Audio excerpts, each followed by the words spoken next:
आंदोलन झालंय, प्रशासनाकडून काय आश्वासन मिळालं?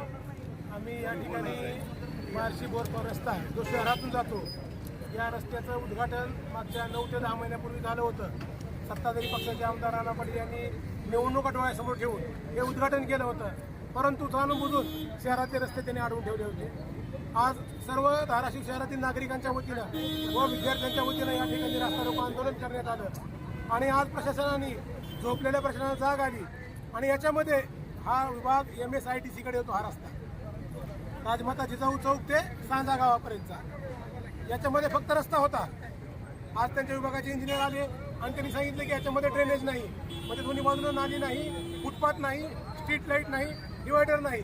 परंतु आमचं म्हणणं होतं की राजमाता जिजाऊ चौक ते सांजा गावापर्यंत दोन्ही बाजूनी नाल्या होणं अत्यंत आवश्यक आहे, फुटपाथ होणं अत्यंत आवश्यक आहे, स्ट्रीट लाईट होणं अत्यंत आवश्यक आहे आणि दोन्ही रोडच्या मध्ये मधोमध डिवायडर होणं अपेक्षित आहे. तर त्यांनी ते प्रपोजल पाठवलेलं आहे आणि ते पण कामं या कामामध्ये इन्क्लूड करून या रस्त्याचे कामं 25 ऑगस्टपासून ते कामाला सुरुवात करणार आहेत असं त्यांनी आम्हाला लेखी आश्वासन दिलेलं आहे.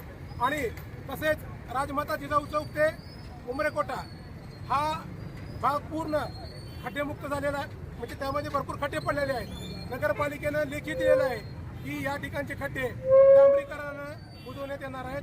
तसेच राजमाता जिजाऊ चौक ते सांजा हा भाग MSIDCकडे येतो. तर संबंधित विभागाचा जो कॉन्ट्रॅक्टर आहे अजमेरा, त्यांना या ठिकाणी BMचं मटेरियल किंवा RMCचं मटेरियल टाकून या ठिकाणचे खड्डे बुजवण्यात यावे.